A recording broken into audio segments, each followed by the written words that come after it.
Akhlak yang berkaitan dengan perabot-perabot yang ada di rumah. Di antaranya kata Imam Al-Haddad, kalau sudah kalian punya wadah, ya, punya wadah minum, punya wadah di dalamnya ada makanan, maka tutup, jangan ngobrol, ya, jangan ngobrol di kamar mandi. Diam, mandi, selesai mandi, keluar, jangan ngobrol, paham?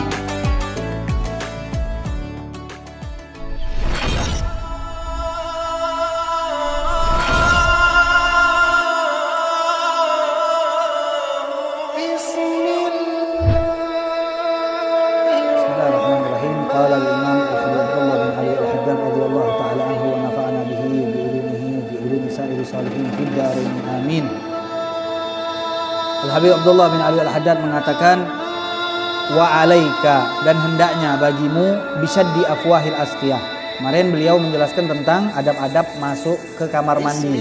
Nah, itu jangan dilanggar. Ada adab-adab yang kalau kita langgar akan memberikan efek yang jelek. Seperti kemarin masuk kamar mandi dalam keadaan kepala terbuka akan menyebabkan sering lupa. Nah, juga jangan sering berbicara dan ngobrol di kamar mandi. Bukan tempat ngobrol. Ngobrol di kamar mandi itu membuat seseorang kena penyakit was-was.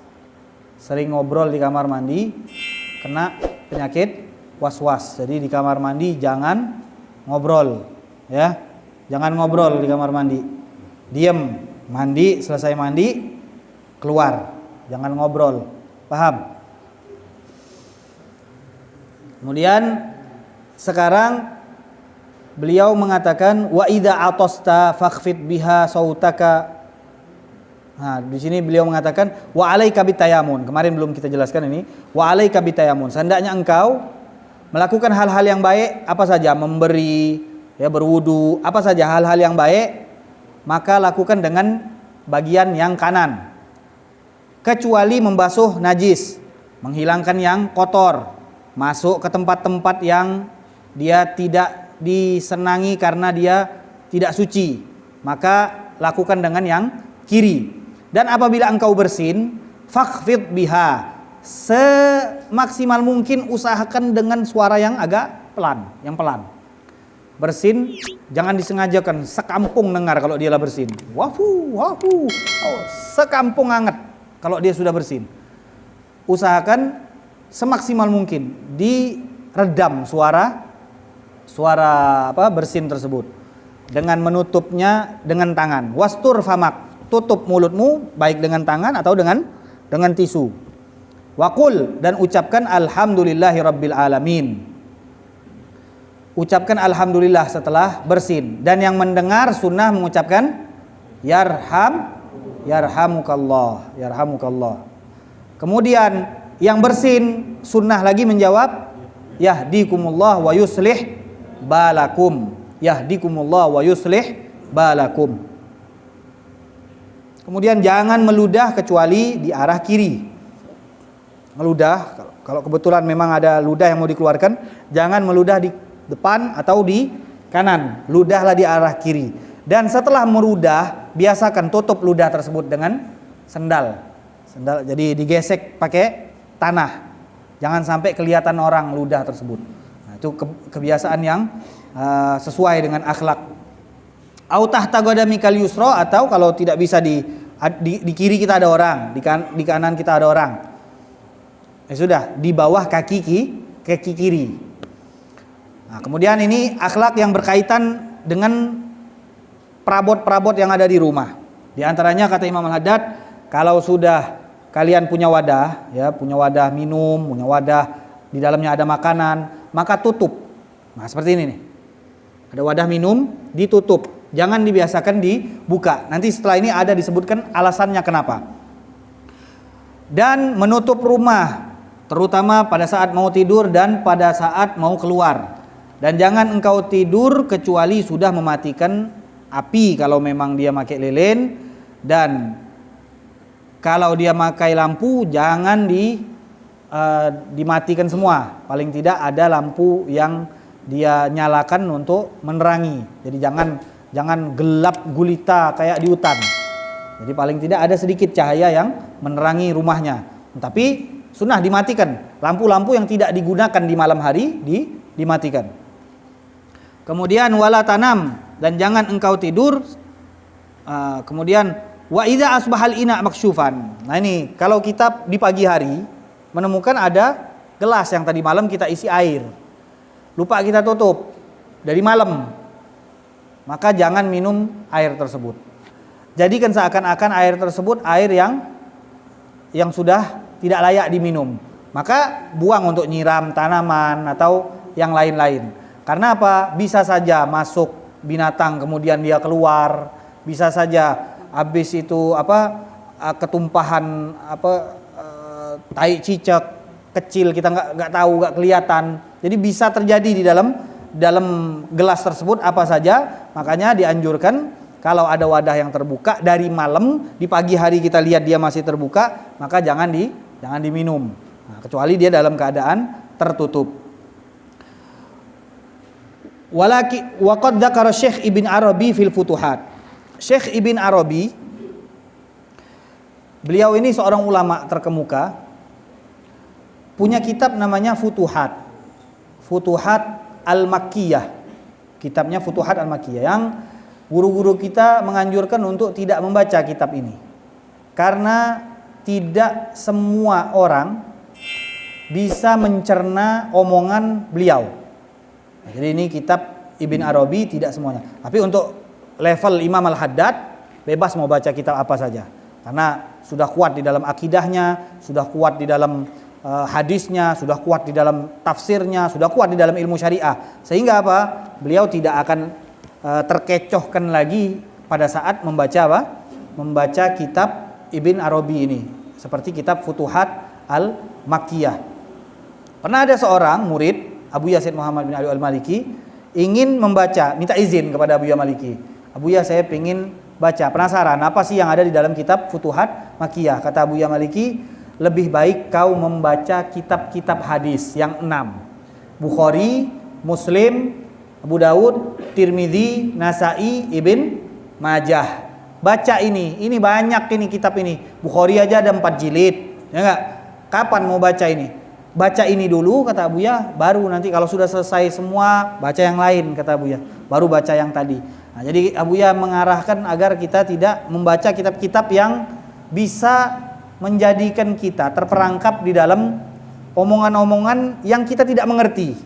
Seperti kenapa kok tidak boleh dibaca kitab ini untuk orang yang dia tidak menguasai ilmu syariah? Alasan pertama, ada perkataan-perkataan tentang makom, kedudukan wali-wali, yang sehingga orang-orang kalau membaca yang tidak memahami arti dari kedudukan wali tersebut, dia akan tersesat. Maksudnya apa? Karena kedudukan itu nggak bisa digambarkan. Kedudukan nggak bisa digambarkan. Lalu bagaimana? Kata para ulama, kedudukan itu bukan digambarkan tapi dirasakan. Jadi orang yang sampai ke dalam kedudukan itu baru bisa tahu apa arti yang disifatkan. Nah, Ibn Arabi dia sudah sampai, sehingga dia menyifatkan apa yang dia rasakan. Bagi mereka yang belum sampai, maka bingung, baca omongan ini bingung. Nah, jadi tidak seharusnya dibaca oleh semua orang. Nah, jadi ada memang beberapa kitab, bahkan di dalam akidah pun ulama kita mengatakan ada beberapa kitab-kitab akidah yang kalau pemula nggak usah baca. Kenapa? Karena di dalamnya ada kadang-kadang bercampur dengan falsafat, sehingga orang yang baca bisa bingung ketika membaca kitab tersebut. Kita kembali dalam bahasan, Imam Ibn Arabi di dalam kitabnya banyak faidah-faidah, tapi ada juga hal-hal yang membingungkan. Nah, bagi orang yang seperti Imam Haddad, dia dapat mengeluarkan faidah-faidah yang dapat dicerna oleh orang umum. Nah, ini kitab tadi yang kita sebutkan, tidak boleh dibaca umum, tapi di dalamnya ada hal-hal yang bisa dicerna. Di antaranya beliau menyebutkan di dalam kitab tersebut bahwa dalam 1 tahun ada 1 malam, tapi tidak diketahui malamnya malam apa. Nah, ini alasan kenapa kita kalau ada wadah yang terbuka di malam hari, kemudian kita lihat di pagi hari masih terbuka, jangan minum di wadah tersebut. Alasannya ini.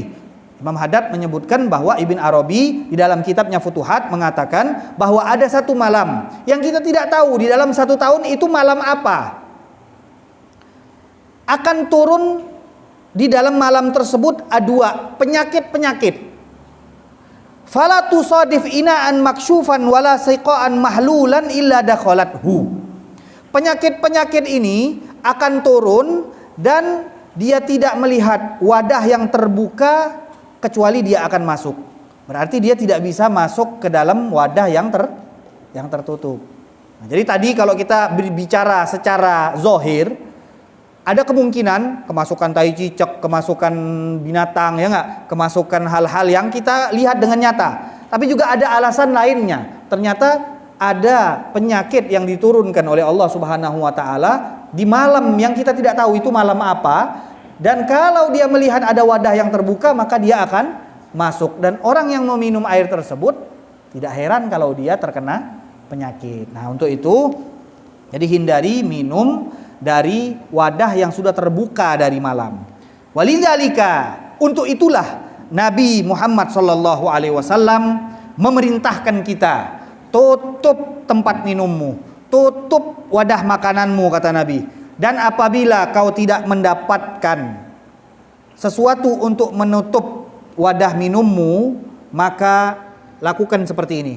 Lihat nih. Kalau nggak ada tutup, seandainya nggak ada tutup ini ya, faj'al alaihi udan. Ud itu artinya kayu. Ud kayu. Tapi apa saja yang bisa melintang.